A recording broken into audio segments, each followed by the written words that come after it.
네, 안녕하세요. 오늘 이렇게 MBK 아카데미 마지막 날인데요. 이렇게 멀리 또 MBK 아카데미 홀까지 이렇게 찾아주신 한 분 한 분 너무나 감사드립니다. 지금 참 엄중한 시기고 참 치열한 시기인데 그 와중에 저희가 이렇게 진단과 모색, 한반도 법치와 자유민주주의라는 큰 주제를 가지고 5회에 걸쳐서 MBK 아카데미를 시작을 했습니다. 오늘 벌써 마지막 시간인데 여기 오신 한 분 한 분들이 정말 이 중요한 시기에 또 갈급한 마음으로 또 엄중한 마음으로 이 자리에 찾아와 주신 걸로 알고 있습니다. 한 분 한 분께 다시 한번 감사의 말씀을 드리고요. 오늘 이 마지막 시간에 강의를 해주실 내용은 앞에 화면에 있듯이 많은 사람들이 관심을 갖고 있지 못하는 부분, 그러나 너무나 중요하고 이 시대에 정말 우리가 깊이 생각해야 될 북한 우리 인권 문제라는 주제를 가지고 국제법을 전공하셨습니다. 그래서 북한 인권 문제 국제법적 접근이라는 주제를 가지고 김은구 대표께서 강의를 해주실 건데요. 김은구 대표님은 서울대 트루스 포럼을 이끌고 있는 대표이기도 하고요. 여러분들이 잘 아실 건데 서울대 대자보 탄핵 반대 대자보를 붙여서 많은 이슈를 만들고 그 이목을 집중을 시켰던 그런 분이기도 합니다. 서울대에서만 그치지 않고 이제 고려대로 또 이제 다른 여러 가지 대학들로 이렇게 번져가고 있고요. 이렇게 한 분 한 분이 이 시대에 치열하게 살아가고 있는 모습에 참 감사의 말씀을 드립니다. 우리 김은구 대표님 오늘 강의해 주실 텐데요. 나오실 때 뜨거운 박수를 주시면 고맙겠습니다.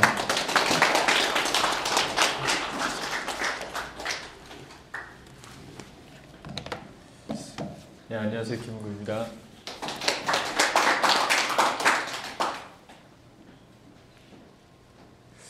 네, 제가 개인적으로 김미영 교수님 그리고 또 대우 변호사님 또 너무 이렇게 존경하고 좋아하는 분들인데 오늘 이렇게 또 귀한 자리에 이렇게 초청해 주셔서 정말 감사합니다. 오늘 제가 발표 맡은 주제가 북한 인권 문제 국제법적 접근인데요. 혹시 예전에 이렇게 국제법 관련 수업을 들으셨다거나 아니면은 뭐 관련된 내용들에 대해서 좀 이렇게 공부해 보셨다 이런 분들 혹시 계시나요? 혹시 계시나요? 수업 들어보셨어요? 예. 그리고 예, 이게 국제법 분야는 사실은 그 국내법 하시는 변호사님들도 이렇게 따로 이렇게 보지 않으시면은 사실 이렇게 조금 이렇게 놓치고 그 컨셉이 조금씩 다르기 때문에 이게 제대로 이렇게 이해하지 못하시고 좀 이렇게 놓치고 흘리시기 쉬우신 부분인데 그런데 그 기본적인 개념들이나 이런 것들을 이렇게 이해하고 나시면 그렇게 어려운 분야는 아닙니다. 그래서 제가 오늘은 그 국제법적인 측면에서 북한 인권 문제를 어떻게 보는지 이렇게 전체적인 시각을 이렇게 조망하는 그런 시간을 좀 가지려고 합니다. 원래는 북한의 인권 문제 사실 이게 정말 심각하잖아요. 우리가 정말 빨리 이렇게 통일해야 되는 그 이유 중에 하나이기도 한데 그래서 그 북한의 그 심각한 인권 침해 사례를 좀 자세하게 살펴보고 소개해드리는 시간을 가지려고 처음에는 그렇게 마음을 먹었는데 준비하다 보니까 좀 그냥 일반적인 내용들을 준비를 하게 됐어요. 그래서 오늘 발표에서는 이게 국제법이 이런 거구나. 그리고 뭐 도태우 변호사님께서 얼마 전에 그 자의적 구금에 관한 실무 그룹 그러니까 면담하고 오셨는데 미팅하고 오셨는데 그게 어떤 컨셉의 그 성격의 그 그룹이었는지 그리고 또 요즘에 ICC 얘기 많이 나오죠. 김정은에 대해서 ICC 국제형사재판소 가야 된다. 뭐 이런 얘기 많이 하고 또 지금 이렇게 탄핵 사건에 대해서도 그러니까 그런 얘기들을 이렇게 좀 하고 있는데 그런 얘기들에 대해서 이렇게 전반적으로 큰 그림, 큰 틀 안에서 이렇게 좀 조망하시면서 이해하시는 그러니까 그런 시간을 좀 가져보면 좋을 것 같습니다. 예, 그러면 지금부터 발표 시작하겠습니다. 여러분 그 브라질에서 그 어떤 언어 쓰는지 혹시 아시나요? 예, 포르투갈어 쓰죠. 근데 남미의 대부분 다른 나라들은 스페인어습니다. 예, 여러분들 잘 아실 텐데요. 근데 이게 그 재미있는 그 역사적인 배경이 있어요. 예, 예전에 그 1400년대에 그 스페인하고 포르투갈이 해상 강국이었습니다. 그때 이렇게 스페인은 무적 함대로도 유명하고 또 포르투갈은 그 해양 식민지 이렇게 개척하면서 이렇게 해상 강국으로 이렇게 성장하고 있었는데요. 스페인하고 포르투갈이 이렇게 성장하다 보니까 두 나라가 그 부딪히는 거예요, 자꾸. 이게 싸우게 되는 겁니다. 그래서 교황이 1493년에 칙령을 내렸어요. 그리고 그 칙령에 따라서 스페인하고 포르투갈이 조약을 맺었습니다. 그 두 나라 간에 약속을 맺었습니다. 그러면서 이게 그 톨데시아스 조약이라고 하는데 여기 보시면은 이렇게 선이 하나 있죠. 예, 이 선을 가지고 세계를 둘로 나눴습니다. 그리고 이쪽은 스페인이 먹자. 그리고 이쪽은 포르투갈 거다.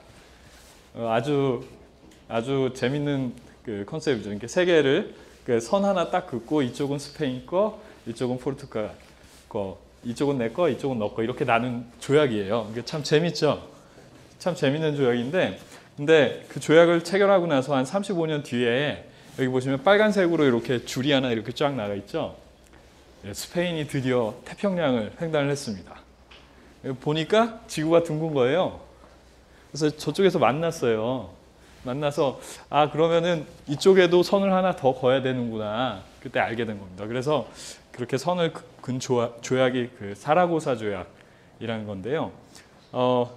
어떻게 보면 지금 생각하기로는 참 이게 터무니없는 일인데 그 당시에 그 스페인과 포르투갈이 그 해상 강국이었기 때문에 가능한 일이었습니다. 그런데 그 상황이 이제 조금씩 바뀌기 시작했어요. 그 네덜란드, 영국 같은 이런 신흥 해상 강국이 부상하기 시작했습니다. 그러면서 혹시 그로티우스라고 들어보셨나요? 예, 국제법의 근대 국제법의 아버지라고 이렇게 불리는 분이기도 한데 이 당시에 네덜란드와 영국이 해상 강국으로 부상을 하면서 그걸 또 이론적으로 뒷받침을 해줘야 되잖아요. 예전에는 톨데시아스 이렇게 딱 그 지구의 반을 그 스페인과 그 포르투갈이 이렇게 나눠서 반씩 이렇게 가져왔는데 그것들을 이게 잘못된 거다. 해양은 그 모두에게 속한 것이다. 그 항행의 자유, 공해는 모든 국가에게 속한 것이다. 이런 이론적인 백그라운드를 제공해 줘야 되는데요. 그것을 한 분이 그 그로티우스입니다. 이분이 원래 네덜란드 출신인데 그 정치적인 그 이유로 인해서 그 프랑스 쪽으로 망명하셔서 거기서 돌아가셨는데 여러분들 아시겠지만 이게 느낌이 조금 오시죠? 이게 네덜란드, 영국. 이게 종교개혁하고 사실은 이게 그 연결이 돼 있습니다. 그래서 종교개혁에 관해서 저희가 살짝 살펴볼 텐데요. 이게 근대 국제법의 발전에 관해서는 이게 그 종교개혁을 빼놓고는 사실 얘기를 할 수가 없어요. 이게 그 유럽의 역사이기도 하고 그 백그라운드를 잘 알고 있어야지 왜 지금의 국제법이 이런 식으로 발전이 됐는지에 관해서도 이해하시기가 쉽습니다. 예, 신성 로마 제국은 그러니까 800년에서 뭐 1918년, 그러니까 1900년대 초반까지 유지가 된 제국인데 고대 로마 제국의 계승자를 자청하면서 카톨릭의 기반을 둔 유럽 국가들의 정치적인 연방체입니다. 합스부르크 왕가라고 들어보셨나요? 예, 여기가 그 신성 로마 제국의 이렇게 마지막 왕가인데요. 여러분들 다 아시는 것처럼 이렇게 1517년 10월 31일 얼마 전에 그 종교개혁 500주년 했었죠. 예, 그 종교개혁이 일어납니다. 루터가 95개 주 반박문을 붙이면서 종교개혁이 시작을 했고 그 여파가 이제 독일, 영국, 프랑스, 스위스, 네덜란드 등으로 확장이 됐는데요. 독일은 다 아시는 것처럼 루터교 그리고 또 영국은 성공회, 그리고 프랑스, 스위스는 위그노의 바탕을 둔 그 칼뱅주의, 그리고 또 네덜란드는 장로교. 이렇게 그러니까 종교개혁하고 다 연결이 됩니다. 그리고 아까 전에 보신 것처럼 이렇게 네덜란드, 영국이 해상 강국으로 신흥 강국으로 이렇게 부상을 하게 된 거예요. 그러니까 이런 분위기가 사회적인 분위기가 있었는데 한 50년, 한 40년쯤 지나고 나서 종교개혁하고 나서 생각보다 어떻게 보면 되게 짧았던 것 같아요. 그 아우구스부르크 화의라는 곳에서 화의라는 그 평화 협약을 맺게 됐는데 종교적인 자유를 인정하는 겁니다. 그런데 이게 개인한테 인정한 게 아니라 군주한테 인정한 거예요. 그래서 군주가 나는 개신교, 그러면 이제 개신교 다 따라가는 거고 나는 카톨릭을 지키겠다. 이러면 카톨릭 전통에 따라서 이렇게 국가를 운영하는 건데 아우구스부르크 화의를 통해서 그래도 이렇게 당분간 평화가 유지가 됐습니다. 그런데 신성 로마 제국 황제 페르디난드 2세라는 분이 이거 잘못됐다. 우리가 이렇게 그 프로테스탄트들을 이렇게 인정해 줄 게 아니다. 가톨릭의 그 부흥을 다시 읽어야 된다라고 하면서 이렇게 반종교 개혁을 시작을 하셨거든요.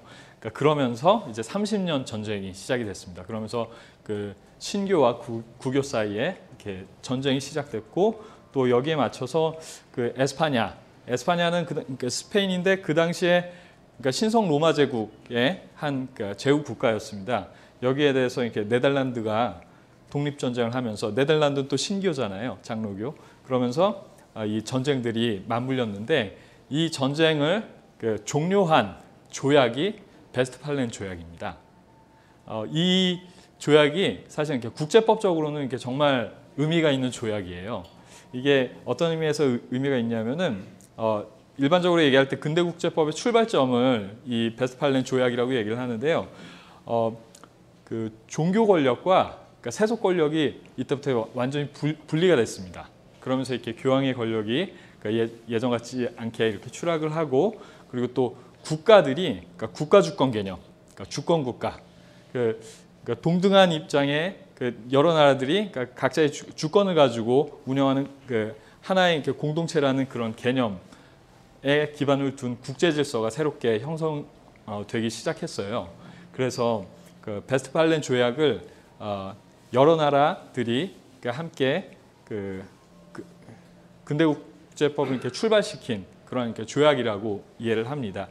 그 전에도 아까 전에 보셨던 것처럼 이렇게 톨데시아스 조약이나 뭐 이런 그러니까 조약들은 많이 있었어요. 국가 간의 약속은 이렇게 할 수 있잖아요. 그런데 다자주의 그러니까 여러 나라들이 그 근대적인 의미에서 이렇게 주권의 개념에 기반을 두고 맺은 그 첫 조약이란 점에서 이렇게 베스트팔렌 조약이 의미가 있습니다.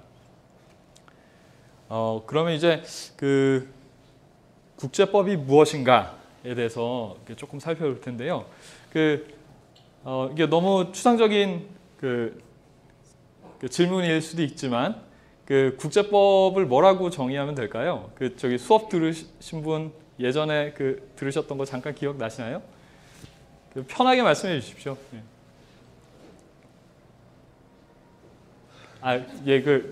부담 갖지 마시고요. 변호사님 어떻게 정의하면 될까요? 국제법. 그냥 말 그대로. 국가 간의. 예. 맞습니다. 그게 전부예요. 국가 간의 권리 의무를 규정하는 법인데 국제법이 이게 한문으로 하면은 이게 나라 국자고 제자가 이게 사이제자입니다. 사이제자인데 그래서 이렇게 국가 간의 권리 의무를 규율하는 법인데 그러면은 우선 기본적으로 국가예요. 국가 주체가 그러니까 개인은 아니에요. 이건 국가들 사이에서 적용되는 거니까 개인이 주체가 아닙니다. 개인이 주체가 아니고 대표는 국가만 될 수 있는 거예요. 그리고 또 재밌는 게 그러면은 이제 제가 이 변호사님하고 어떤 계약을 맺었어요. 조약을 맺었어요. 그러면은 제3자가 그 조약에 대해서 뭐라고 할 수 있나요? 안 되죠. 그렇죠? 이게 마찬가지로 국가 사이에서 조약을 체결하면 제3자는 체약 당사국이 아니에요. 그렇기 때문에 해당 조약에 대해서 어떤 권리 의무도 부담하지 않습니다. 권리를 갖지도 못하고 의무를 부담하지도 않아요. 그렇기 때문에 이게 근대적인 의미에서 왜냐하면 주권을 가지고 있으니까 독립적인 국가니까. 그래서 조약이 우선 국가 간의 법으로 형성되는 규범 중에 가장 기본적인 형태고요. 그런데 이런 조약을 국가들이 만드는 게 쉬울까요? 예, 어렵죠. 생각보다 어렵죠. 왜냐하면 이게 또 만나야 되고 만나서 협의를 해야 되는데 협의하는 과정에서 이렇게 사실 이렇게 의견이 충돌을 많이 하잖아요. 요즘도 그렇지 않습니까? WTO 그런 이렇게 WTO 협의할 때도 그런 것들이 이렇게 잘 안 맞아서 고생을 하는데 그 옛날에 교통수단도 어려울 때 그 조약을 체결하는 것 자체가 아마 되게 어려웠겠죠. 그랬기 때문에 하지만 그래도 이렇게 법이란 게 분명히 있어야 되잖아요. 근데 국내법에서도 그 실정법이 있고 관습법이라는 게 있죠. 옛날 같은 경우에는 그리고 또 그 어떤 지역의 관습이나 뭐 이런 것들이 사실은 이렇게 법보다 더 중요한 때도 그 과거에는 그 있었던 것 같은데 국제법에서도 그러니까 이런 규범들이 관습법의 형태로 많이 발전을 했습니다. 예를 들어서 외교 사절에 대한 보호. 아까 전에 그 유럽 국가들 말씀을 나눴었는데요. 예를 들어서 A라는 국가의 왕이 B라는 국가에게 그 사절단을 보냈어요. 근데 사절단을 보냈는데 B라는 국가의 왕이 마음에 안 든다고 A라는 국가의 그 사절을 이렇게 죽였어요. 그랬더니 나중에 또 보니까 B에서 일이 있어가지고 A라는 국가에다가 사절을 보냈는데 그 옛날에 죽였으니까 A 국가의 사절을 죽였으니까 B의 국가의 사절을 또 죽이는 거예요. 너무 어렵잖아요. 얘기하기도 어렵고 그러다 보니까 또 유럽 국가들은 기본적으로 기독교 국가라는 이런 공통적인 그러니까 백그라운드가 있어서 그런 게 기본적인 관념에 공동된 관념의 바탕을 두고 일정한 어떤 관행 같은 것들이 쌓여갑니다. 외교사절 보내면은 그냥 이거는 받아주자. 그리고 어떤 이렇게 신체적인 위해나 이런 것들 가하지 말자. 예, 형사관할권에서 면제시켜 주자. 뭐 이런 그 관행들이 쌓여 나갑니다. 그런데 이게 재밌는 게 관행이 이렇게 계속 쌓여 나가는데 어느 순간이 되면 이게 법이 돼 버려요. 예, 이게 국제법 말고도 국내법에서도 이게 그런 경우들이 이게 많이 있는 것 같아요. 예를 들어서 뭐 예를 들어서 동성애 관련된 이슈들이 이렇게 우리 사회에서 되게 문제되고 있는데 그 동성애가 잘못된 것이다라고 얘기하는 거를 그 사회적인 분위기가 뭐 이런 얘기하면 사람 되게 이상한 사람으로 그 인권적인 감수성이 떨어진 사람으로 이렇게 매도하는 그 이상한 분위기가 한동안 형성되어 왔었는데 근데 그게 만약에 계속 지속되면 어떻게 될까요? 이게 만약 지속되면은 그거 자체가 하나의 규범력을 갖게 됩니다. 그런 분위기 자체가. 그리고 그런 분위기가 나중에는 법이 돼 버려요. 그러니까 국내에서는 그게 입법을 통해서 이루어지겠죠. 그런데 그 국가 간의 관계에서도 마찬가지입니다. 그게 어떤 특정한 관행이 지속적이고 또 통일적인 관행이 쌓여가다가 어느 순간이 되면은 이거는 관행적인 그 개념인데요. 그러니까 법적 확신, 국가들이 갖는 어떤 법적 확신이 성립하게 되면은 그거는 그때부터 법이다 이렇게 됩니다. 예. 그렇기 때문에 이 그 관습법이 형성되려고 할 때 어떻게 해야 될까요? 이건 아니야. 난 이거 법이라고 생각 안 해. 반대하는 국가는 그렇게 표현을 해야 되겠죠, 그렇죠? 예, 그래서 이게 국내법에서도 마찬가지입니다. 분위기가 그렇게 흘러갈 때 나는 이거 그렇게 생각 안 해. 라고 말씀을 해주셔야 돼요. 예, 그 동성애 관련된 이슈에 대해서 이게 최근에 그 시민사회가 좀 반대하는 목소리도 이렇게 적극적으로 내고 계시는데 그런 어떤 의미에서 이게 되게 바람직한 방향인 것 같습니다. 예, 그래서 이게 관습국제법이 성립이 하려면은 관행과 법적 확신이 있어야 된다고 말씀을 드렸는데요. 법적 확신이 없는 단순한 관행을 여기 적어드린 것처럼 국제 예양이라고 합니다. 이거는 그냥 국가들 사이에서 그냥 법은 아닌데 그렇게 이렇게 봐드리는 거예요. 그러니까 외교사절이 왔는데 그냥 외교사절에 대해서 이렇게 잘 대접해주고 이런 게 국가 간의 예의다라고 생각해서 이렇게 대하는 것이 국제 예양입니다. 그런데 지금은 그게 법적 확신이 부여가 돼서 법이 되어버린 거죠. 그리고 이게 초기 형태에는 관습법으로 남아왔어요. 관습법으로 남아왔는데 지금은 이제 그 관습법은 글로 적혀 있는 게 없잖아요. 그러니까 애매하겠죠.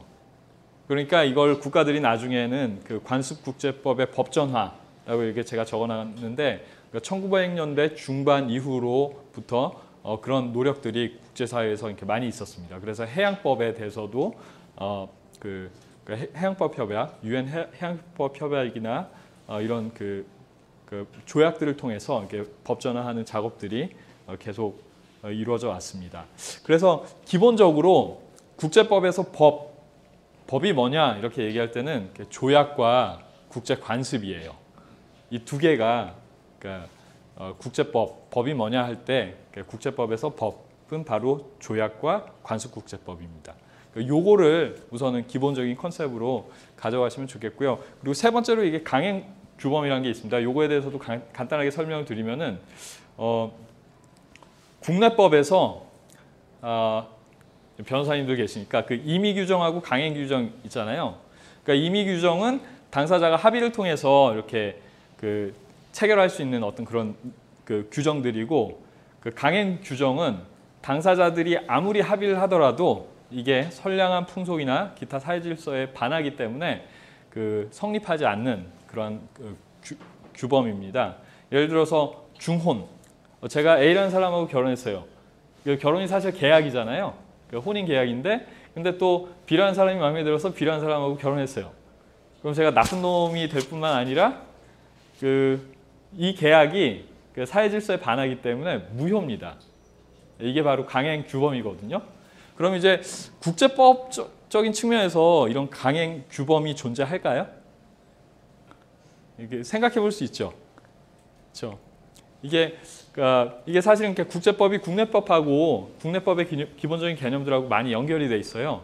그래서 강행 규범도 사실은 이렇게 민법상의 개념에서 이렇게 출발한 개념입니다. 그런데 그 민법에서는, 국내법에서는 강행 규범이란 것들을 이렇게 상정하기가 쉬워요. 왜냐하면은 뭐 도박이나 이런 것들 사회적으로 인정하면 안 되잖아요. 도박 계약 체결하면은 이거는 무효입니다. 사회 질서에 반하기 때문에. 그런데 국제 질서에서 그런 강행 규범이 존재하는지에 대해서 국제사회가 사실은 이렇게 많이 고민을 많이 했어요. 그런데 1969년 조약법에 관한 비엔나 협약이라는 게 있습니다. 이 협약, 이것도 조약인데요. 이건 뭐냐면은 국가들이 조약을 체결하잖아요. 근데 조약을 체결하는데 각 나라들이 조약 체결하는 방식이 다 다르면은 어떻게 될까요? 너무 혼란스럽겠죠. 그리고 또 조약을 해석하는데 자기들 마음대로 하면은 그것도 너무 혼란스럽겠죠.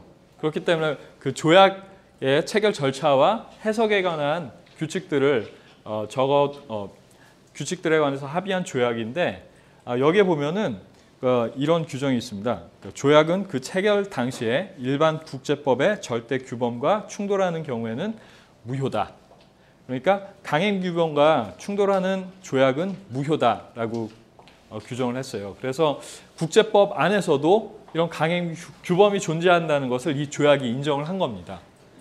그런데 문제는 뭐냐면은 뭐가 강행 규범인지는 사실은 명확하게 얘기를 안 해줬어요. 그리고 또 이 강행 규범이 어떻게 형성되는지에 대해서도 얘기를 하지 않았습니다.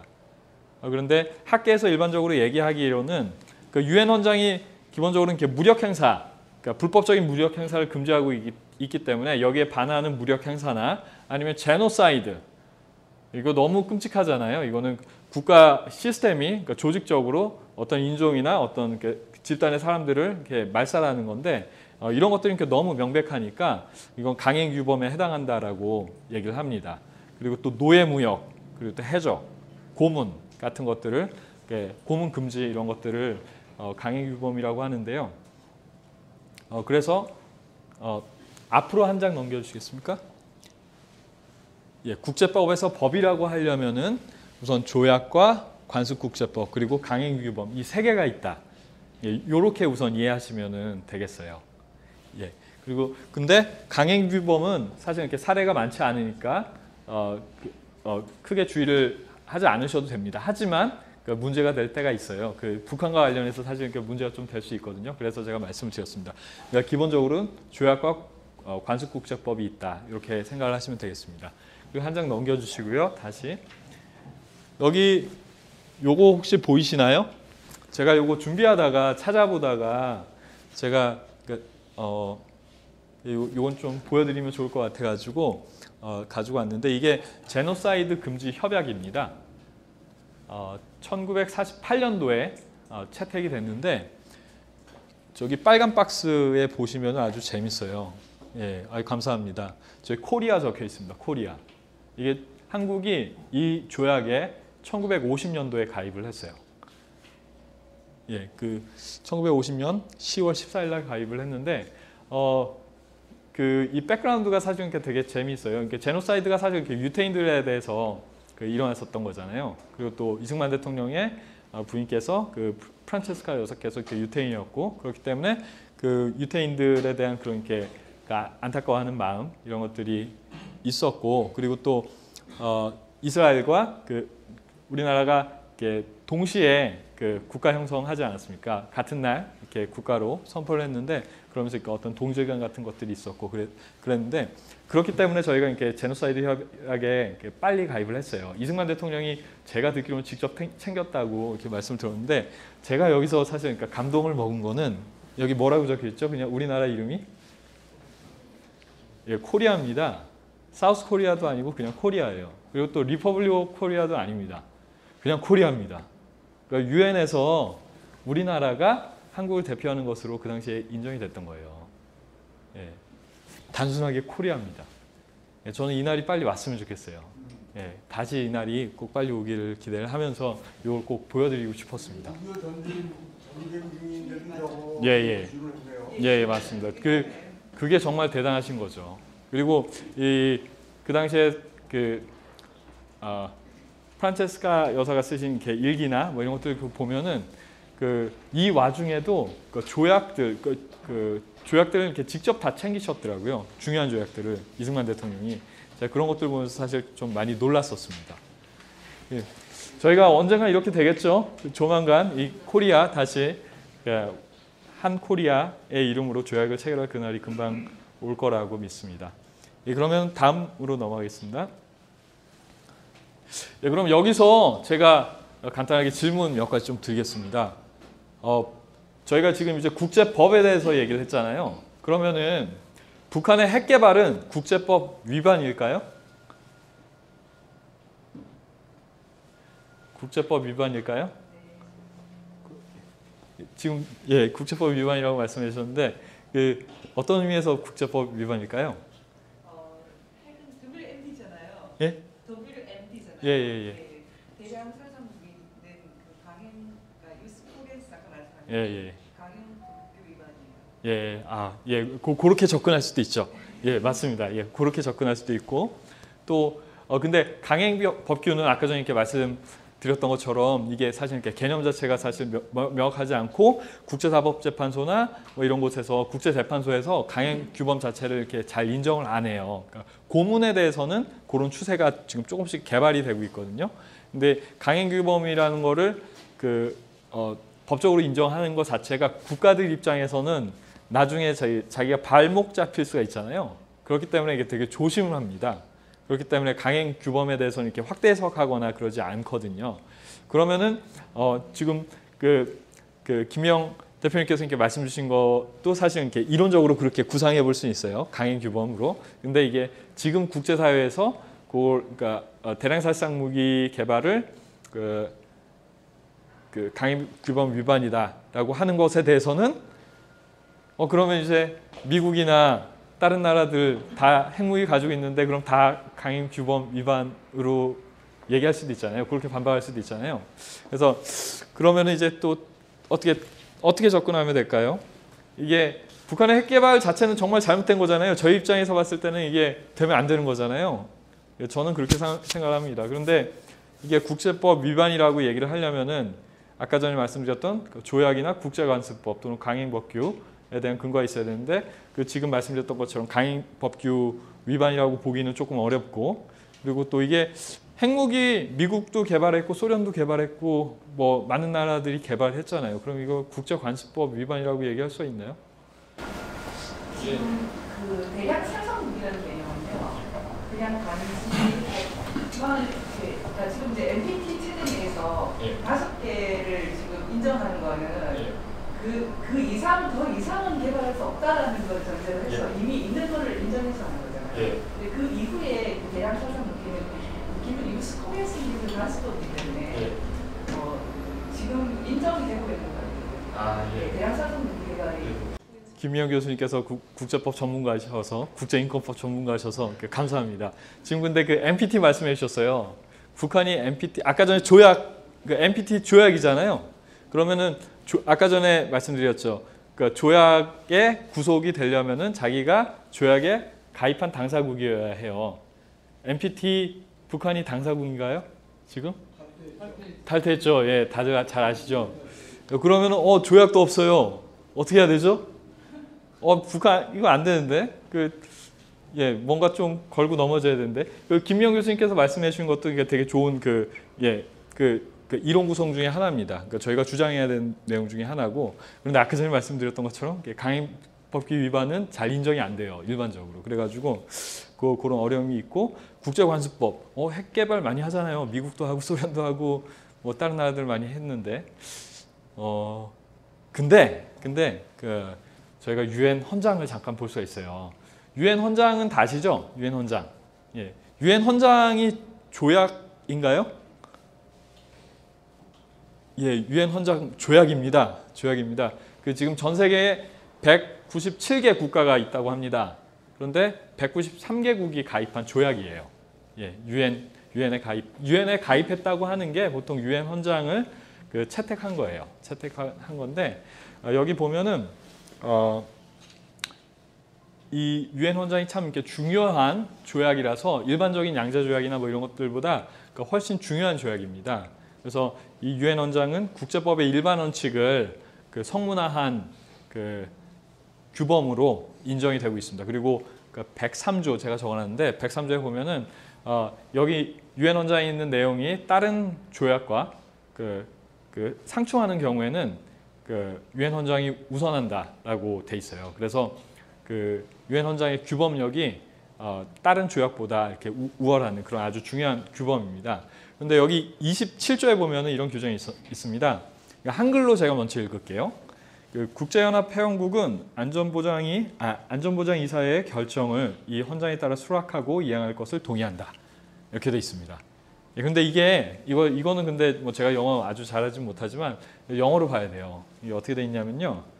The member state of the United Nations agree to accept and carry out the decisions of the Security Council in accordance with the present charter. 이렇게 돼 있는데 그러니까 accept한다, carry out한다. 뭐를? The decisions of the Security Council입니다. 그러니까 decision. 그러니까 안전보장 이사회의 decision을 이게 따르고 수용하고 실행하는 의무를 지는 거예요. 예. 근데 여기서 명확하게 아셔야 되는 게 decision만. 안전보장 이사회가 많은 결정을 내릴 수 있어요. 예, 보통 resolution이라고 하거든요. resolution이라는 이름으로 이렇게 다양한 형태의 결정을 내리는데 그 중에서 decision만. 예. 그러니까 decision은 어떻게 하냐면요. 글 쓸 때 Security Council decides 이렇게 씁니다. 다른 동사를 쓰면은 그거는 그러니까 법적 구속력이 없어요. 그거는 하나의 그러니까 권고하는 수준입니다. 권고하고 법적 구속력이 있는 어떤 규범은 완전히 다르잖아요. 그런데 안전보장이사회의 decision, 그러니까 그 결정문에 decide라고 표현한 부분은 법적 구속력이 있는 거예요. 그러니까 이게 조약입니다. 근데 얼마 전에 저희 올해 북한에 대해서 비난결의 안전보장이사회에서도 핵 개발에 대한 비난결의를 4차례에 걸쳐서 했었죠. 여기 보시면은 제가 여기 적어놓은 겁니다.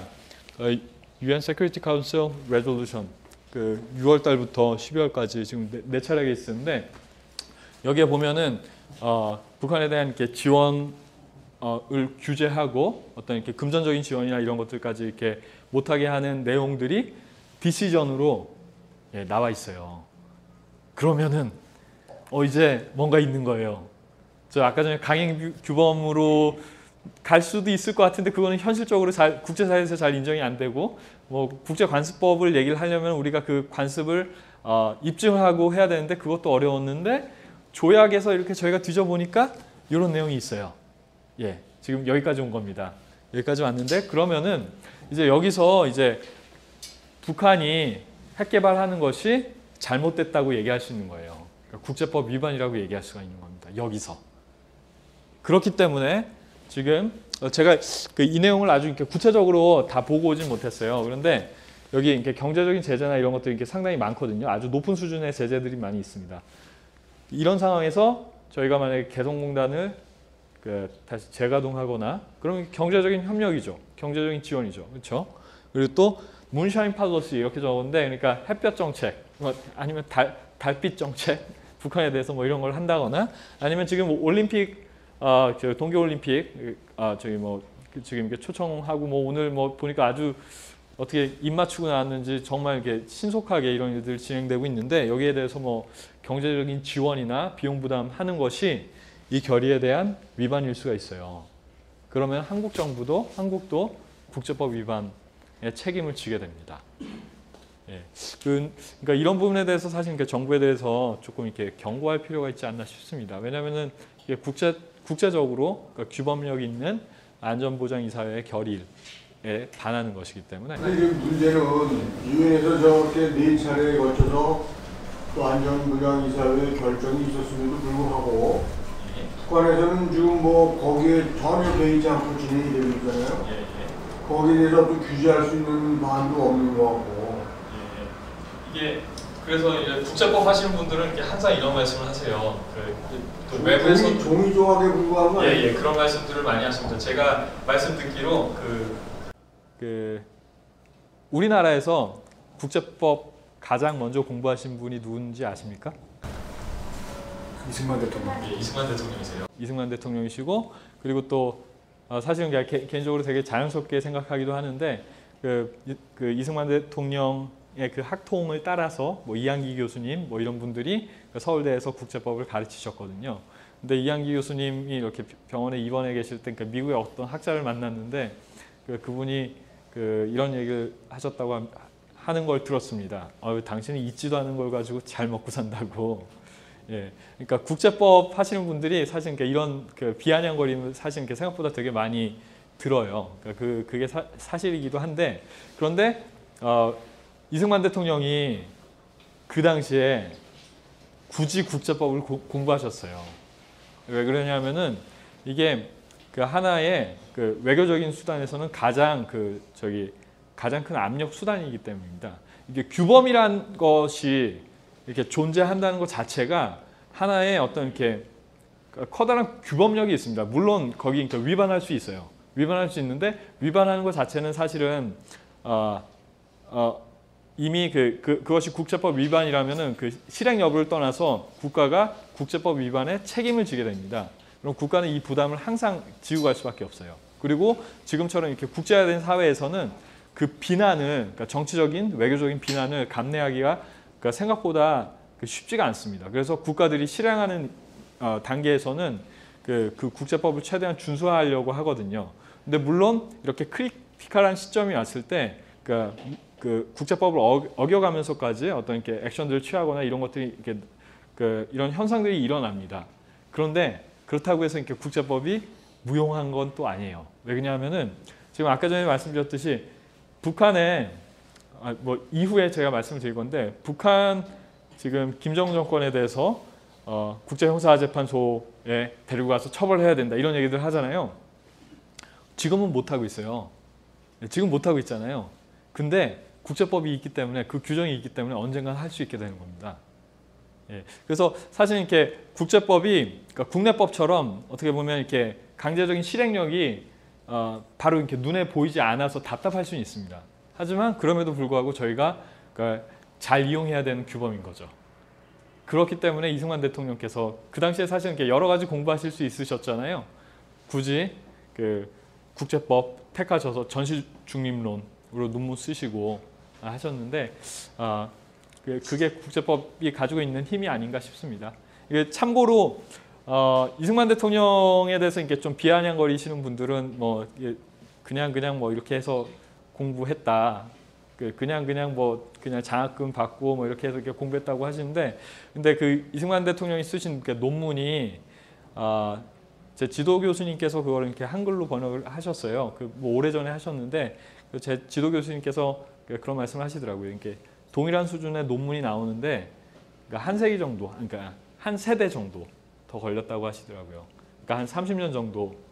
예, 사실은 그렇게 물론 이렇게 이승만 대통령을 저희가 신격화하고 뭐 그럴 필요는 없겠지만 그분이 기여하신 것과 또 그분이 그러니까 그 당시에 그러니까 정말 이렇게 뛰어난 지성을 가지고 또 예지력을 가지고 우리나라를 이끌어왔다는 부분에 대해서는 저희가 충분히 그러니까 인정해야 된다고 생각을 합니다. 예. 예, 얘기가 조금 샜는데요. 예, 그러면 이제 북한의 핵 개발은 국제법 위반이다라고 저희가 얘기를 할 수가 있습니다. 그것을 통해서 계속 비난할 수가 있습니다. 그리고 또 올림픽 참가 지원을 한다고 하면은 한국 정부가 올림픽 참가, 그러니까 북한이 올림픽 참가에 대해서 이렇게 지원을 하겠다고 하면은 이거 안전보장장 이사회 결의에 심각하게 위배될 소지가 있다 이렇게 얘기할 수가 있습니다. 예, 다음 넘어갈까요? 예, 국제형사재판소. 이 변호사님 아까 전에 저 국제법 어떻게 정의하셨죠? 예. 예. 예. 예. 맞습니다. 국가 간의 권리 의무를 규정하는 법인데 국가예요. 국가인데 여기 재밌어요. 여기 국제법의 주체는 기본적으로 국가인데 개인이 예외적으로 주체가 되는 경우가 있습니다. 이게 원래는 이런 경우가 없었어요. 원래는 이런 경우가 없었는데 최근에 이제 이런 것들이 이제 생겨나기 시작했습니다. 뭐 최근이라고 해봤자 한 50년, 60년 이렇게 많이 좀 뒤로 갑니다. 예, 이게 국제형사법인데요. 국가는 관념적인 존재잖아요. 그래서 어떤 것을 잘못했을 때 사실 이렇게 처벌을 받을 수가 없어요. 국가가. 그러니까 국가가 책임을 질 수는 있습니다. 그래서 국제법 위반에 책임을 질 수는 있는데 그러면 이제 뭐 배상을 한다든지 아니면은 뭐 사죄를 한다든지 뭐 이런 식으로 이렇게 국제법 위반의 책임에 대해서 이렇게 해소할 수가 있어요. 어쨌거나 그 책임을 져야 됩니다. 근데 국가는 관념적인 존재이기 때문에 처벌을 받을 수는 없어요. 국가를 감옥에 집어넣을 수 없잖아요. 예, 그러니까 아니면 국가에 대해서 사형을 한다거나 뭐 이런 것들이 안 되잖아요. 그래서 그럼 이제 국가에 대해서는 이런 것들이 안 되니까 그 정책을 추진한 개인에 대해서 우리가 처벌을 하자. 이런 관념이 국제법 안에서 이제 태동하기 시작했습니다. 이게 가장 먼저 시작된 게 뉘른베르크 전범재판소. 예, 2차 대전 이후에 나치에 대해서 이렇게 처벌하기 위해서 주동자들을 처벌하기 위해서 이렇게 재판소를 만들었어요. 예, 그리고 또 동경재판소. 예, 일본 전범자들을 처벌하기 위해서. 그리고 또 이게 이런 일들이 참 안 일어났으면 좋겠는데 유고에서도 90년대 초반에 민간인에 대한 광범위한 학살이 있었습니다. 예, 그리고 또 르완다에서도 이런 일들이 있었는데 르완다에서는 3개월 동안 80만 명이 학살당했다고 하더라고요. 3개월 동안. 예. 그래서 그러니까 개인에 대해서 국제법적으로 처벌하는 사례들이 이렇게 쌓여왔는데 근데 아까 전에 제가 말씀드렸던 거 여기서 좀 다시 한번 또 볼게요. 이 재판소를 세우려면은 국제법적으로 이 재판소를 세우려면은 뭐 조약이나 뭐 이런 게 있어야 되죠. 그렇죠? 그러면은 이 뉘른베르크 전범재판소는 조약을 통해서 세워졌을까요? 예, 맞습니다. 승전국들이 런던 헌장이라는 걸 이렇게 채택을 해가지고 그거에 따라서 이렇게 진행이 됐어요. 동경재판소는요? 동경재판소는 혹시 아시는 분이 있어요? 그건 아닙니다. 동경재판소는요, 이게 근데 좀 재밌어요. 국제법적으로. 왜 그러냐면은 포츠담 선언 아시죠? 예, 독일은 이게 망했는데 일본이 버티고 있어요. 그러니까 너네 빨리 그만둬라. 안 그러면 우리가 핵무기 쏜다. 한 게 포츠담 선언이거든요. 예, 근데 포츠담 선언에서 포츠담 선언을 기반으로 해서 연합군의 사령관이 명령으로 설치를 했습니다. 좀 재밌는 케이스죠. 그리고 또 유고슬라비아 국제형사재판소, 르완다 국제형사재판소 이거는 어떻게 만들어졌을까요? 요거는 아까 전에 말씀드린 안전보장이사회가 디시전으로 만들었습니다. 예. 어쨌거나 개인에 대해서 이렇게 처벌하는 사례들이 막 쌓여가요. 그러니까 국제사회가 이제 이렇게까지 왔습니다. 1900 재판소가 유엔의 산하기관입니까? 독립적인 조약에 의해서 그러니까 형성된 그 독립적인 그 국제 기구입니다. 유엔하고 별개고요. 예, 별개인데 그 긴밀하게 협력하죠. 그러니까 그런 것들 안보리에서 결정을 해서 국제형사재판소로 보낸단 말이죠. 예, 그 소추하는 방식들이 있습니다. 그거는 제가 조금 이따가 설명을 좀 드릴게요. 예, 그래서 그 1998년도에는 우리가 이제 이렇게 극악무도한 일 한 사람들 개인들을 처벌할 필요가 국제적으로 있으니까 상설적인 법원을 만들어 주자라는 데에서 이게 국가들의 의견이 합치가 됐습니다. 그래서 국제 형사재판소에 관한 로마 규정, 이것도 조약입니다. 예, 그래서 이 조약이 채택이 됐고, 그래서 124개국이 가입을 했어요. 그러니까 이게 독립적인 조약입니다. 독립적인. 근데 124개국 중 대부분이 또 유엔 헌장 가입국이겠죠. 예, 이렇게 겹치는 케이스들이 생각보다 많습니다. 그래서 이게 법률적으로 보면 이게 독립적인 조직인데 유엔이 지원도 하고 뭐 이런 일들이 많이 있습니다. 그러면은 124개국 중에 미국 들어갈까요? 미국 안 들어가요? 중국 들어갈까요? 안 들어가요. 북한 들어갈까요? 안 들어가요? 예, 다 안 들어갑니다. 예, 다 안 들어가요. 이게 사실은 이게 어떻게 보면 이게 세계 최고의 강대국 두 군데가 빠지고 북한이 빠졌어요. 그러면은 북한이 빠졌으니까 유엔 저기 ICC 아까 전에 말씀드렸죠. 그 조약이 뭐라고 했죠? 아니 국제법이 뭐라고 했죠? 이 변호사님? 예, 국가 간의 권리 의무를 규정하는 그 법인데 가장 기본적인 형태가 조약이라고 했죠. 그러면 조약은 그 국가 간이 기본적으로 당사자들한테 최악 당사국한테만 적용이 되는데 최악 당사국 아니네요. 빠지네요. 이렇게 되면은 이게 북한에 대해서 이렇게 국제 형사재판소 데리고 가는 거, 그러니까 김정은에 대해서 이렇게 데리고 가는 거는 안 되는 건가요? 여기서 만약에 이렇게 끝나면 좀 그러겠죠, 그렇죠? 그래서 넘겨주시면은 그런데 그 현실적으로 사실 이렇게 어려운 점들은 분명히 또 있어요.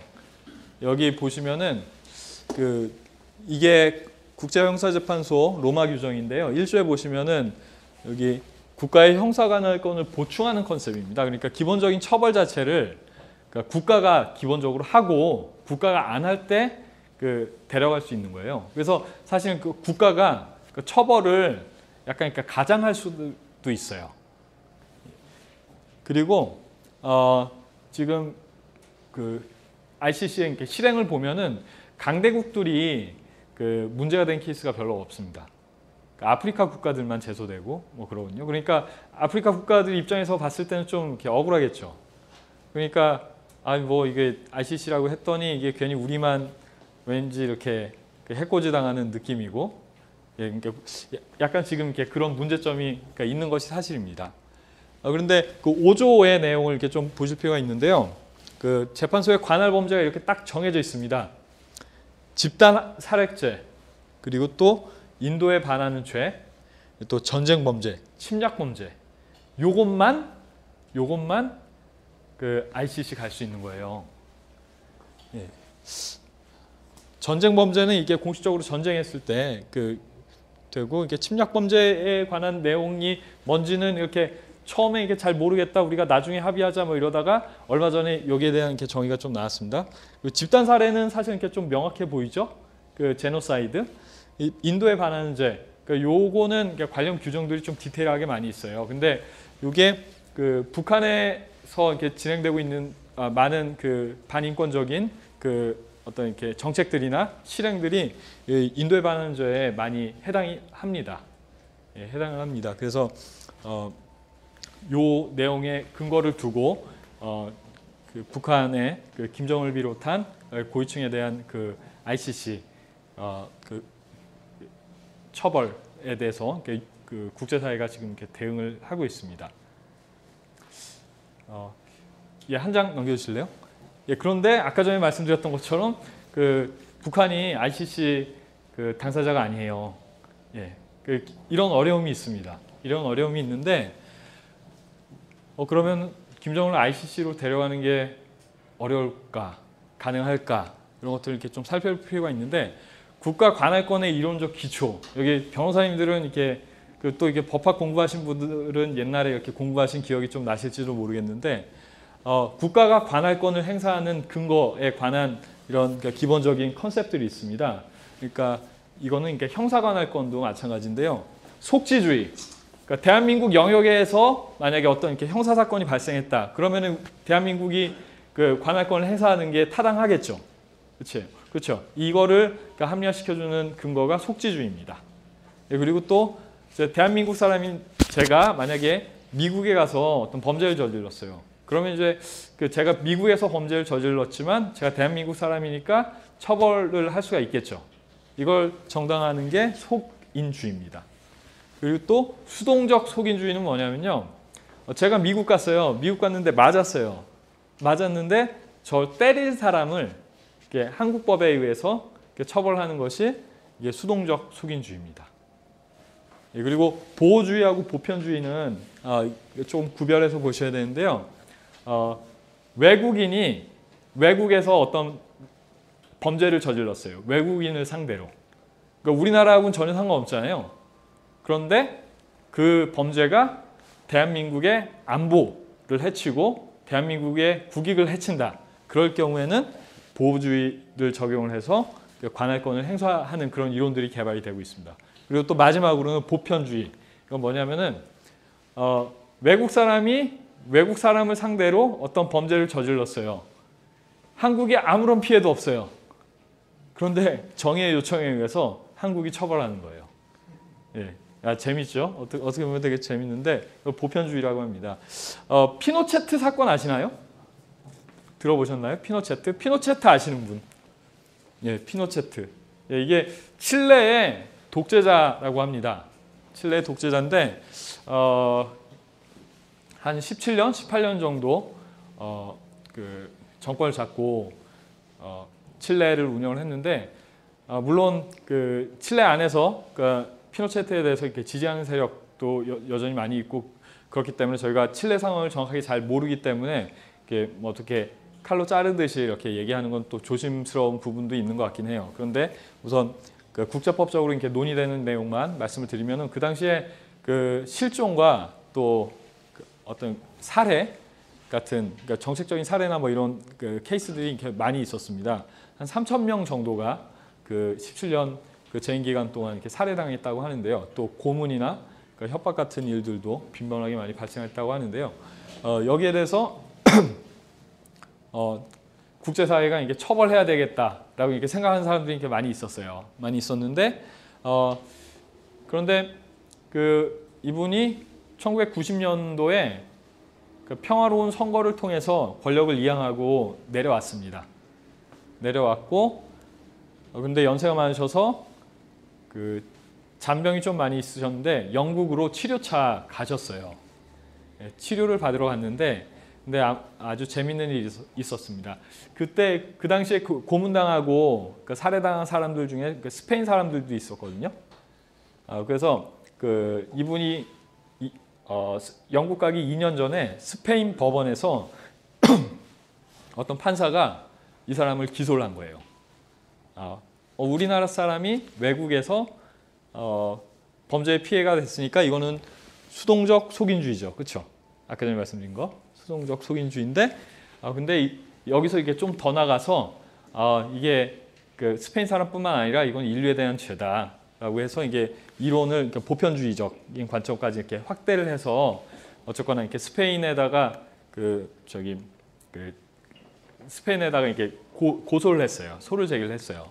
그런데 이 스페인 판사가 그 스페인하고 미국하고 범죄인 인도 조약이 있었거든요. 영국으로 갔잖아요. 영국으로 갔으니까 영국에다가 범죄인도 청구를 한 거예요. 예. 그런데 그 국제사회가 깜짝 놀랐던 거는 그 영국이 그 청구를 받아들였습니다. 예. 받아들여서 우선 그 피노체트를 가택 연금을 시켰어요. 바로 송환하지는 않고 바로 스페인으로 보내지는 않고. 근데 이게 사실 국제법적으로 정말 문제가 됐던 게 뭐냐면은 기본적으로 국가의 행위 또 국가 대표자의 행위에 대해서는 이거는 그 정치적인 거잖아요. 그리고 이게 아까 전에 말씀드렸던 것처럼 근대국제법이 그러니까 그 주권 평등의 원칙 그리고 또 국가 주권 원칙에 의해서 발전을 해왔는데 다른 나라 정부 대표가 한 행위에 대해서 우리나라가 처벌하겠다. 이게 사실은 국제법적으로는 전통적인 국제법 하에서는 이렇게 성립되기 어려운 개념입니다. 그러니까 가능하지가 않은 개념인데, 그리고 또 그렇기 때문에 그 국가대표의 어떤 이렇게 직무상 행위에 대해서는 주권 면제라고 해서 그러니까 소재기를 못하게 외국이 소재기를 못하게 하는 그런 이론들이 이렇게 발전을 해왔는데 거기에 완전히 반한 거예요. 그러면서 이렇게 영국 정부에서 한 얘기는 뭐냐면은 주권 면제 인정된다. 그러니까 외국 정부의 대표가 직무상 행한 행위에 대해서는 영국이 그 소재기를 받아들이지 않는다. 그런데 지금 대통령 아니잖아. 그러니까 재임 기간 중에 한 행위에 대해서는 주권 면제가 적용되지 않는다. 이런 판례를 그러니까 사례를 남겨버렸습니다. 그러니까 그래서 사실 이렇게 좀 깜짝 놀란 거거든요. 그런데 이 피노체트가 그 연세도 많고 그래가지고 그 실제로 그 스페인으로 송환하지는 않고 그 가택연금을 하다가 칠레로 다시 이렇게 돌려 보냈어요. 그리고 그 2006년인가요? 이분이 돌아가셨는데 이런 사례들이 이렇게 쌓여가고 있습니다. 그렇기 때문에 그 김정은에 대해서 이렇게 지금 당장 뭐 국제인권재판소, 국제형사재판소 규정상 이렇게 어려울 것 같다. 뭐 가입된 나라도 아니고 북한이 가입된 나라도 아니고 그렇긴 하지만 이런 식의 이론 개발이 그 언제든 이렇게 가능할 수도 있는 거죠.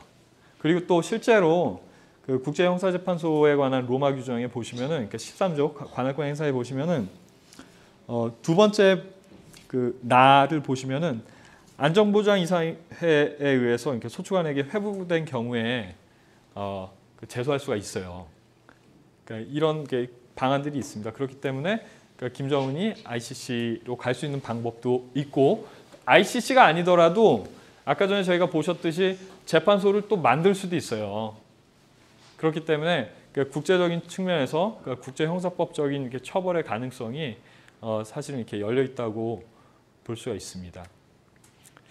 예, 그리고 한 장 넘겨주시겠습니다. 예. 지금 말씀하신 부분은 이제 국제형사법적 말씀인데, 이 말씀하신 부분이 jurisdiction, 그 부분이 있잖아요. 제일 어려운 게 국제사회에서 요즘에 인터넷 사이버 스페이스로 가고 있잖아요. 사이버 스페이스의 형사범죄에 대해서는 jurisdiction이 재판 관할권이 어느 나라에 있느냐. 예를 들면 there is no geographical boundary in cyberspace, just only a domain address exists. So jurisdiction has some many problems.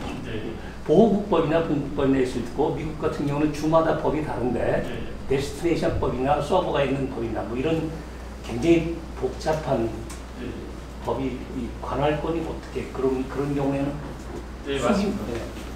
속인주의, 속지주의를 벗어났잖아요. 맞습니다. 뭐 어떻게? 그 말씀해 주셔서 감사합니다. 이게 지금 재밌는 질문을 해주셨는데요. 제가 석사학위 논문 주제가 국제법상 사이버 공격에 관한 분석이었었는데 근데 10년 전에 썼습니다. 10년 전에 쓰고 업데이트가 사실 지금은 안 돼 있는데 지금 말씀해 주셨던 선생님 뭐 그쪽 전공이신가요? 아니면? 저는 언론인인데요. 언론이세요? 언론도 그런 커뮤니케이션에 문제가 있을 수 있고 상업적으로는 지금 선생님 전공한 부분은 예를 들면 미니멈 컨택이라든가 서브스텐셜 릴레이션을 갖고 하겠죠. 그래서 포럼 샤핑의 문제도 있을 수 있고. 맞습니다. 그 부분을 좀 설명을 정확히.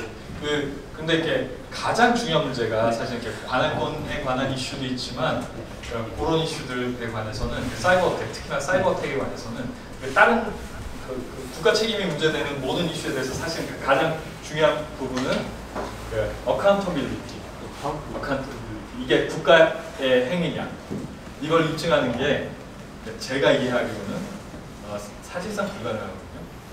지금 하신 말씀 잠깐만 좀 이 질문을 왜 하셨는지 잘 모르겠는데요. 지금 사실은 가장 이거 관련 대표적인 케이스가 야후 같은 케이스잖아요. 야후 케이스가 있어요. 근데 그게 프랑스에서 제기한 건데 미국 야후를 제기한 건데 그게 이제 야후에서 납치 물건 파는 그거 때문에 생긴 거예요. 그래서 보편적인 이슈를 가지고 지금 이렇게 날아가는데 다룰 수 있는가 이런 문제 굉장히 중요한 질문이긴 하거든요. 근데 지금 여기 이것까지만 하면은 너무 설명을 할 거예요. 이제 관할권에 대한 이슈는 근데 그러니까 한 가지 확실한 것은 관할권에 대한 그 확대 현상이 분명히 일어나고 있습니다. 이게 보호주의건 보편주의건 그러니까 그런 이렇게 현상이 이렇게 계속되고 있고 사이버 공격이나 그러니까 사이버 그러니까 관할권에 관한 이슈에 관해서는 제가 이해하기로는 그러니까 관할권도 관할권이지만 어카운터빌리티, 예, 그러니까 국가 행위인지 그러니까 사실은 그 증명하기가 그 거의 불가능해집니다. 그러니까 사이버 공격 쪽으로 가면은.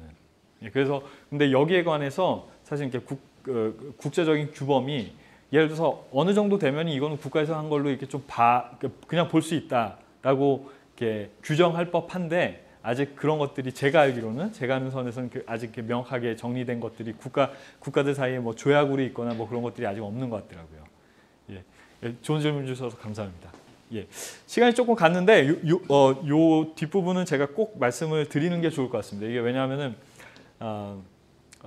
그 국제인권법 관련해서 이게 좀 이렇게 헷갈려하시는 분들이 이렇게 생각보다 많이 계신 것 같아요. 그러니까 저도 그랬고, 그러니까 저도 그렇고 지금도 그렇고요. 혹시 여기서 그 Commission on Human Rights 그리고 Human Rights Council, Human Rights Committee 요 세 개 명확하게 구별하실 수 있는 분 계시나요? 요 세 개 어떻게 다른지 그 김명 원장님은 아실 수도 있으시고, 예, 국제인권법 전문가시니까. 그냥 이거 진짜 옛날 헷갈려가지고. 예, 그쵸. 이게 헷갈리죠. 예. 그 카운슬 바뀌었죠 최근에. 이거 했던 것 같은데 이거 저 맨날 볼 때마다. 예, 제가 오늘 정리해 드릴게요. 그러려고 제가 요걸 정리해 왔습니다. 요거 이게 뭐 모르시는 분들도 계실 거예요. 근데 이게 보다 보면 이게 정말 복잡합니다. 이게 그 김명 원장님께서 말씀해 주신 것처럼 이게 원래 있었던 게 커미션 휴먼 라이트였어요. 근데 요게 최근에 요걸로 바뀌었습니다. 예, 요거 두 개는 그 유엔 헌장상 그 유엔 헌장 기구의 기구고 요거는 조약에 의해서 성립된 별도의 기구거든요. 요거에 대해서 제가 조금 구체적으로 설명을 드릴게요. 이게 변호사분들도 사실 이게 국제법 특별히 안 하신 분들은 이 부분이 되게 헷갈리시거든요. 그래서 이렇게 제가 이 기회에 간단하게 설명을 드리면 좋을 것 같습니다. 우선 한 장 넘겨주시겠습니까? 제가 이렇게 유엔 헌장에서 이렇게 몇 조를 이렇게 뽑아놨는데요, 발췌를 했는데 총회는 기본적으로 이게 헌장상 기구입니다. 그러니까 헌장에 나오는 기구입니다. 총회란 유엔 총회. 근데 이 총회가 할 수 있는 것은 기본적으로 그 헌장에 규정된 어떤 기관, 권한, 임무에 관한 어떠한 문제에 대해서 이렇게 토론할 수 있어요. 토론할 수 있고 그리고 또 회원국 또 안전보장 이상에 대해서 이렇게 권고할 수 있습니다. 그리고 또 24조로 넘어가시면은 안전보장 이사회는 기본적으로 국제 평화와 안전의 유지를 위한 1차적인 책임을 가지고 있어요. 이게 권한도 가지고 있습니다. 넘어가시면은 그리고 아까 전 25조는 저희가 같이 보셨죠. 그 안전보장 이사회의 결정 이것은 법적 구속력이 있습니다. 그 얘기고 62조 보시면은 경제사회 이사회라는 게 나와요. 그런데 그 2항에 보시면은 재밌는 게 인권 및 기본적 자유의 존중과 준수를 촉진하기 위하여서 권고할 수 있다 이렇게 나와요. 이게 그러니까 요 규정이 사실은 이렇게 재밌는 건데 그러니까 연합 헌장을 처음에 이렇게 채택하려고 할 때 사실 인권에 관한 내용들을 좀 많이 집어넣으려고 하는 국가들이 많이 있었습니다. 그런데 그러니까 그렇게 하고는 싶은데 만약에 그렇게 하면은 국제 연합 헌장 자체를 체결하기가 어려워지겠죠. 그러니까 그 인권에 관한 내용이 사실 이렇게 1950년대 그 무렵에는 지금처럼 이렇게 발전은 하지 않은 개념인데 여기에 대해서 이렇게 많이 넣고 싶다고 해서 헌장에 무리하게 많이 넣다 보면은 그 유엔 헌장 체결 자체가 많이 어려워질 수가 있잖아요. 그래서 국제 경제사회 이사회에다가 이렇게 간단하게만 규정을 하고 넘어갔습니다. 넘어가고 1948년도에 세계 인권 선언인가라는 걸 이렇게 만들었어요. 예, 그렇게 진행이 됐는데 한 장 넘겨주시죠. 예, 그래서 총회, 경제사회 이사회, 안전보장 이사회, 사무국 이거는 그러니까 유엔 헌장상 기구입니다. 그런데 인권 이슈에 관해서는 아까 전에 그 규정이 경제사회 이사회에 있었죠. 예, 여기서 만든 것이 Commission on Human Rights입니다. 예, Commission on Human Rights인데 Commission on Human Rights에서 기본적으로 인권과 관련된 문제를 다루는데 이 사람들이 커미션이니까 그냥 회의하는 조직이잖아요. 그럼 누군가 사실 이렇게 좀 더 깊숙하게 공부하고 필요하면 또 액션을 취하고 그래야 되잖아요. 그런 일들을 소위원회라는 걸 만들어서 진행을 했습니다.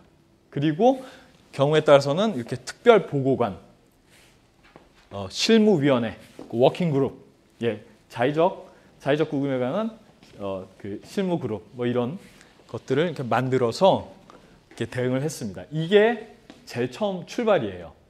그리고 이게 경제사회 이사회잖아요. 그럼 이거 커미션 온 휴먼 라이트를 어떻게 한글로 번역하면 될까요? 이게 경제사회 이사회니까 요것만 딱 봤을 때는 인권위원회로 저희가 번역하면은 괜찮겠죠. 이게 이사회니까. 그렇죠? 예. 그렇게 통용이 되었습니다. 그렇게 통용이 되는데 2006년도에 아주 큰 변화가 있었어요. 그러니까 그 UN 내부의 이렇게 조직에 대한 개편이나 뭐 이런 논의도 많이 있었고 그 인권 문제에 대해서 좀 더 적극적으로 나가야 된다. 적극적으로 하려면은 이게 경제사회 이사회 별로 힘 없는데 여기 있을 게 아니라 아싸리 총회에다가 총회 조직으로 이렇게 넣어야 된다라는 논의들이 진행이 돼서 휴먼 라이트 아이고 죄송합니다. 이게 휴먼 라이트 카운슬입니다. 카운슬 커미티가 아닙니다. 죄송합니다. 예, 휴먼 라이트 카운슬이라는 조직을 2006년도에 만들었습니다. 그러면서 여기 있는 거를 이쪽으로 다 옮겼어요. 총회로. 아이고 죄송합니다. 예, 그러면서 그 UPR이라고 적었는데요. 이게 Universal Periodic Review라고 해서 그러니까 보편 정례 보고 4년에 한 번씩 모든 나라가 이제 Human Rights Council에다가 그 자기 나라 인권 상황에 대해서 보고를 해야 되는 거예요. 예. 그 우리나라도 하고 있습니다. 예. 이렇게 바뀌었습니다. 그러면은 이제 Human Rights Council을 어떻게 번역하면 될까요? 이걸 어떻게 번역하면 될까요? 이거를 그러니까 번역하는 게 왜 어렵냐면은 지금 그 뒤쪽에 제가 좀 설명을 드릴 건데, 그러니까 국제 인권 규약에 따라서 그 인권 이사회라는 조직, 그러니까 그 휴먼 라이트 커미티라는 조직이 있습니다. 한 장 넘겨주시겠습니까? 지금? 한 장만 더 넘겨주십시오. 예. 여기 국제인권 규약 1966년도에 체결이 됐는데 여기 시민적 정치적 권리에 관한 국제 규약에 의해서 휴먼 라이트 커미티가 그 창설이 됐어요. 66년도에. 그래서 이거를 아까 전에는 처음에 위원회라고 번역을 했죠. 그러니까 이거를 이사회라고 사람들이 많이 불렀습니다. 예. 왜냐하면 그 이미 위원회라는 거를 저희 번역을 해서 그렇게 쓰고 있었으니까 이사회라고 했는데, 근데 다시 돌아가 주시겠습니까? 2006년도에 아이고 죄송합니다. 이거 카운슬입니다. 카운슬. 휴먼 라이트 카운슬을 이렇게 만들고 나니까 이거를 총회 수준에서 그 경제사회 이사회와 동등한 걸로 이렇게 하기 위해서는 그 인권 이사회라고 하는 게 대충 맞겠죠. 번역하고 나니까 그 국제 인권 규약에 의해서 형성된 그 인권 이사회하고 겹치는 거예요. 예, 그래서 요걸 이렇게 정리를 명확하게 해야 되는데 이게 아직 근데 문제는 뭐냐면 기존에 이미 조약으로 체결이 돼가지고 한글로 번역된 공식적인 번역본들에 옛날에 체결한 조약에 그 기구들의 명칭이 그대로 들어가 있는 거예요. 그렇기 때문에 이거를 이렇게 명확하게 이렇게 정리하는데 이게 이게 그렇게 좀 쉽지가 않습니다. 근데 일반적으로 통용되는 게 요즘에는 이걸 그냥 인권 이사회라고 부르고 인권규약에 의해서 설립된 휴먼 라이트 커미티를 인권위원회 또는 자유권위원회로 이렇게 얘기를 합니다. 그래서 요게 헷갈려요. 요게 많이 헷갈려서 요 부분을 제가 좀 명확하게 말씀드리고 싶었고, 예, 넘어가 주시겠습니까? 잠시만요.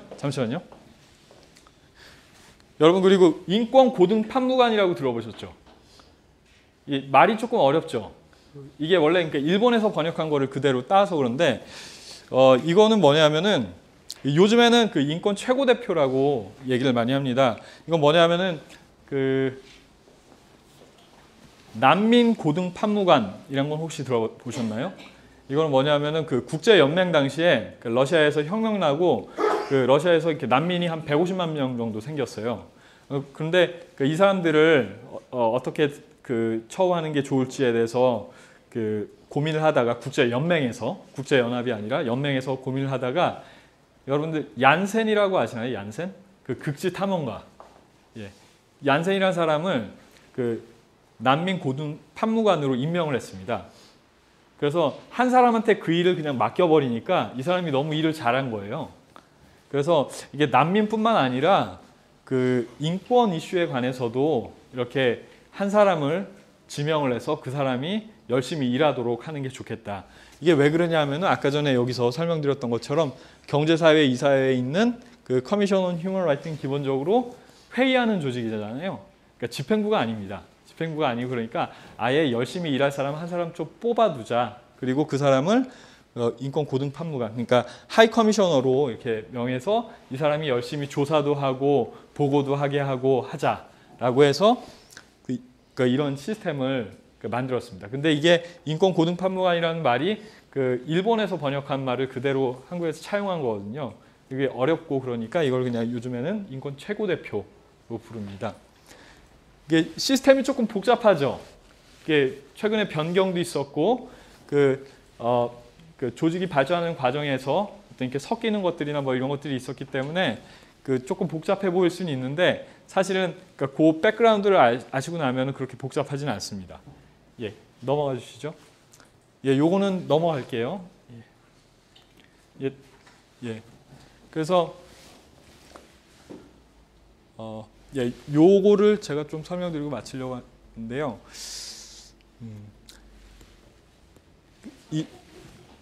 전에 것도 할까요? 시간 괜찮으세요? 예, 그 전에 것 잠깐 보여주시겠습니까? 그럼 이게 헷갈려요. 그 헷갈린다고 제가 이렇게 보여드린 거예요. 이게 Human Rights Council입니다. 이거는 HR이 붙어 있으면은 보통 그냥 Human Rights라고 생각을 하시면 돼요. 근데 요거는 한 끗 차이잖아요. HCR이잖아요. 이거는 High Commissioner입니다. High Commissioner, Refugee, for Refugee 해가지고 그 난민 그 최고 대표, 난민 뭐 고등 판무관. 그리고 요거는 HR 붙어 있네요. Human Rights, 그 Office of High Commissioner for Human Rights. 그래서 그 인권 최고 대표, UN 인권 최고 대표 이렇게 쓰는데 이게 한 글자로 이렇게 차이가 나는 게 많이 헷갈리기도 하고 또 이미 아까 전에 말씀드렸던 많이 헷갈리는 요소들이 있어서 그러니까 이런 것들 이렇게 좀 한번 정리하고 넘어가면 좋을 것 같아서 제가 붙여놨습니다. 예, 넘겨주시겠습니까? 예, 그 국제인권법이라고 얘기를 하면 사실 이렇게 여기 있는 내용이 상당히 중요하거든요. 이 내용에 대해서 이게 좀 간단하게 설명을 드리겠는데요. 아까 말씀드렸던 것처럼 유엔 헌장에 인권 관련된 규정을 많이 넣지 못하고 48년에 그 세계인권협약에서 인권 선언을 만들면서 그 관련된 내용들을 또 많이 넣었습니다. 그리고 시기적으로는 여기 그 1965년도에 인종차별 철폐에 관한 국제협약을 만들면서 인종차별철폐위원회라는 걸 만들었어요. 요거는 유엔 헌장과는 별도의 조약이에요. 예. 예, 이 선언은 별도의 조약이고, 근데 그 전에 유엔 총회에서 결의가 있었습니다. 예, 관련은 있죠, 유엔하고. 그런데 별도의 조약입니다. 별도의 조약이고, 이 조약에 따라서 이걸 잘 집행하기 위해서 인종차별철폐위원회라는 걸 만들었습니다. 그리고 그러면 이 위원회에서 뭘 하냐? 이 조약에 가입한 국가들은 2년에 한 번씩 보고를 해야 돼요. 그러니까 자기 나라가 인종차별 안 하고 있다라는 걸. 이게 그 인종차별 철폐에 관한 국제협약에서 이런 정기적인 보고 의무를 처음으로 규정을 했습니다. 그래서 2년마다 보고를 해야 돼요. 한국도 하고 있습니다. 예. 그리고 또 그런데 국가들이 자기 상황을 정확하게 보고를 할까요? 안 하기가 쉽겠죠. 이게 정말 중요합니다.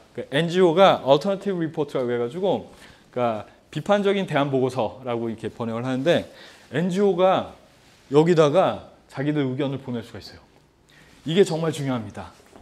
저희도 해야 돼요. 이거 한국에서 민변만 해요. 예, 민변만 합니다. 예를 들어서 동성애 이슈 같은 거 있을 때 이 사람들만 보내요. 이거는 지금 인종차별철폐위원회인데 제가 좀 이따 설명드리겠지만 여기 시민적 정책에 관한 규약에서 휴먼 라이트 커미티도 동일하게 이런 정기 보금을 가지고 있거든요. 그리고 아까 전에 위쪽에서 보셨던 것처럼 휴먼 라이트 카운슬, 그러니까 유엔 인권 이사회도 보편적 정례 보고 말씀드렸죠. 4년에 한 번씩. 그때 NGO들이 보고서 낼 수 있습니다. 한국에서는 민변만 해요. 지금까지 그래 왔어요. 저희도 해야 됩니다. 예. 그리고 이 조약을 만들면서 국가 간 통보제도라는 것도 만들었는데 이건 뭐냐면은 국가들이 우리 한국은 되게 잘하고 있는데 일본이 잘 못하고 있는 것 같으니까 인종차별철폐위원회 좀 봐줘 라고 찌르는 거예요. 이런 제도를 이렇게 처음으로 만들었습니다. 그래서 이 제도를 만들고 나서 그 이후에 보면 이제 관련된 인권 조약들이 이렇게 되게 많이 체결이 됐거든요. 가장 대표적인 게 국제인권규약이고, 그리고 또 여성차별철폐협약, 고문방지협약 뭐 이런 조약들이 이렇게 많이 채택이 됐는데 기본적으로 이런 시스템을 다 따라갑니다. 중요한 것은 국제인권규약입니다. 여기 보시면은 시민적 정치적 권리에 관한 국제규약, 사실 이게 가장 중요한데요. 여기에 요거를 B규약이라고도 합니다. 이게 왜 그러냐 하면은 요 경제적, 사회적, 문화적 권리에 관한 국제규약하고 같이 추진이 됐거든요. 이게 공산권 국가에서는 이거를 하나로 만들려고 했었어요. 왜냐하면 그 사람들이 생각하기에는 경제적 권리가 중요하니까, 평등의 가치에 따른 경제적 권리가 이게 너무 중요하니까 같이 만들어야 된다고 했는데 자유진영에서는 그건 너무 어렵다라고 해서 분리를 시켜서 이렇게 만들었고, 이게 번호가 앞쪽에 있었기 때문에 A 규약이 되고, 이것 또 사회권과 관련된 내용들이기 때문에 이걸 사회권 규약이라고도 하고, 예, 그리고 또 시민적 정책 권리에 관한 국제 규약을 그래서 B 규약 또는 자유권 규약이라고도 합니다. 아까 전에 말씀드렸던 것처럼 여기서 위원회 만들었죠. 여기서도 동일하게 만들었습니다. 그것이 휴먼 라이트 커미티입니다. 그래서 지금은 인권위원회로, 옛날에는 인권이사회라고 번역을 했는데 지금은 인권위원회로 번역하는 게 훨씬 나을 것 같아요. 그리고 중요한 게 이겁니다. 이게 선택의정서라는 게 있는데요. 선택의정서도 이게 독립적인 조약입니다. 이거를 여기에 가입하면 어떤 걸 할 수가 있냐? 아주 놀라운 게 있어요. 개인 통보라는 게 있습니다. 아까 전엔 국가 간 통보 제도가 있었죠. 예를 들어서 우리 한국은 되게 인종차별 철폐에 대해서 되게 잘 지키고 있는데 일본이 못하고 있는 것 같으니까 위원회 좀 봐줘. 이거였었거든요. 근데 이거 개인 통보는 뭐냐면은 한국에서 내가 지금 인권 침해 당하고 있으니까 위원회 좀 봐줘. 개인이 위원회에다가 직접 통보하는 거예요. 이거를 인권위원회 제소라고 표현을 많이 합니다. 그 얘기 들어보셨죠? 인권위원회에 제소해야 된다, 유엔 인권위원회에 제소해야 된다, 이런 표현 많이 들어보셨죠? 이거거든요. 예. 그래서 이게 정말 중요합니다. 예. 저희가 사실은 국내적인 인권 침해 상황에 대해서 사실 민변에서 이걸 되게 열심히 했던 거죠. 네, 그런데 반대되는 의견이 있을 때는 사실 반대되는 생각을 가지신 분들도 이런 대응을 사실 이렇게 하셔야 되거든요. 근데 지금까지는 민변만 했어요. 예, 그게 우리나라의 현실이었습니다. 그래서 사실은 이제 여기 MPK의 변호사분들 참 많잖아요. 이제 이런 일들 하셔야 됩니다. 예, 그래서 제가 이걸 설명을 드리고 싶었고, 한 장만 넘길게요. 이거 몇 시까지 하나요? 예, 자유로워요? 예, 그러면 그냥 준비한 거 그냥 마무리하겠습니다. 예, 그래서 아까 전에 설명드렸던 것처럼 김정은 체제, 그리고 북한의 고위 관료들 인권 정말 이렇게 참혹한 인권 상황을 작출하고 있는 북한 정권에 대해서 국제 형사적인 또는 국제 형사적인 차원에서 이게 개인에 대한 제소에 대해서도 유엔의 여러 조직들이 지금 계속 노력을 하고 있어요. 그래서 그 한국의 유엔 인권사무소라는 게 있는데 혹시 아시나요? 북한 인권사무소가 있는데 혹시 아시나요? 이거는 아까 전에 휴먼 라이트 카운슬이란 곳에서 결의로 북한 인권 침해 사항에 대한 그러니까 데이터가 많이 필요하거든요. 나중에 소송하려면은 침해 사례가 명확하게 정리가 되어 있어야 되잖아요. 이게 중구난방 있으면 안 되고 그런 것들을 잘 하기 위해서 유엔 북한 인권사무소를 이렇게 세웠습니다. 이 근처에 있나요? 예, 바로 저 앞에 있다고 합니다. 예. 그래서 이런 노력들이 계속되고 있다는 거 여러분들께서도 인식을 하고 계셨으면 하고요. 그렇기 때문에 국제법이 되게 허술해 보이지만 우리가 사실 또 적극적으로 이용을 해야 됩니다. 민변 아주 적극적으로 이용했어요. 예. 예, 근데 저희는 이렇게 가만히 있으면 안 되죠. 예. 예, 요거는 간단하게 하고 넘어가고 이거 하나만 더 넘어갈게요. 요거는 좀 같이 보셨으면 좋겠는데 저는 이게 사실 이거 보면서 너무 답답했어요. 그 탈북종업원들 이거 국정원이 기획 탈북시킨 거다. 뭐 이런 식으로 해가지고 이거 국정원이 그 사람들 잡고 있는 거다. 이 사람들 해방해야 된다. 뭐 이런 식의 논리를 개발하면서 이렇게 민변이 진행을 했는데 이게 각하가 됐습니다. 그러니까 이게 이 사람들이 인신보호 청구의 대상이 아니다. 그러니까 불법한 구금이 아니다. 그러니까 인신보호 청구는 뭐냐 하면은 행정처분으로 어떤 사람을 이렇게 가두고 있을 때 이게 잘못된 거니까 이거를 해방시켜야 된다라는 것들을 이렇게 법원을 통해서 진행을 하는 거거든요. 형사 절차에서는 그게 구속적부심 뭐 이런 것들로 진행이 되는데 행정처분으로 감금된 사람들한테는 그게 안 되니까 인신보호법이라는 걸 이렇게 만들어가지고 그런 시스템을 이렇게 만든 건데 민변이 이걸 이용을 해가지고 그 사람들 국정원에 사주를 받아가지고 그렇게 된 거니까 이 사람들 해방시키고 북한으로 돌려보내야 된다. 뭐 이런 식의 논리 개발을 되게 많이 했어요. 그 중에 또 이게 논리 개발한 게 그분들이 한 게 영사적경권을 침해했다라는 거였어요. 뭐냐면은 제가 만약에 외국에 있을 때 만약에 체포를 당했어요.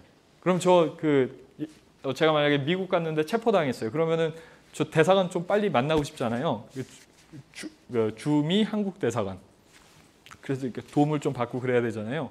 그러니까 그걸 규정한 겁니다. 영사관계에 관한 비엔나 협약 36조에서 그걸 규정하고 있는데, 그러니까 제가 만약에 체포를 당하면은 빨리 영사적인 보호를 받을 수 있고 그런 구제를 받을 수 있다는 것에 대해서 이렇게 해당 담당자에게 통보를 해주고 또 이렇게 국가가 그 사람을 이렇게 접촉할 수 있는 것을 권리로 규정한 거예요. 그러면 이게 국가의 권리잖아요. 아이고 북한의 권리를 침해했네요. 북한의 권리를 침해했네요. 영사적경권에 관한 북한의 권리를 침해했네요. 예, 이렇게 주장을 합니다. 사실 근데 그러니까 그럴 듯하잖아요. 근데 이게 정말 이렇게 죄송하지만 이게 기만인 게 여기 보이시나요? 이게 결국에는 사실 이렇게 체포당한 사람의 권리를 보호하기 위한 성격의 권리가 너무 훨씬 더 강한 권리이기 때문에 여기 보시면은 다만 구금 유치 또는 구속되어 있는 국민을 대신하여 영사관원이 조치를 취하는 것을 동 국민이 명시적으로 반대하는 경우에는 그런 조치를 삼가해야 된다. 명확하게 나와 있어요. 아실 만한 분들이 이런 거 얘기 안 하고 그렇게 주장을 하세요. 예. 그래서 저희가 국제법 열심히 공부해야 됩니다. 예. 이런 일들이 사실 지금 너무 많이 자행되고 있어서 저희가 정신 바짝 차리고 사실 뭐 국제법뿐만 아니라 모든 분야에서 저희가 대응해야 되는 상황이 아닌가 그렇게 생각합니다. 예, 여기까지 제가 발표. 예. 그냥 이 시간에는 주로 이제 조 변호사님 같이 저랑 사실이 안 됐을 때도 예. 잠깐 한 5분 내지 10분 뒤에 여기 앉아서 입장하는 시간 갖겠습니다. 수고하셨습니다.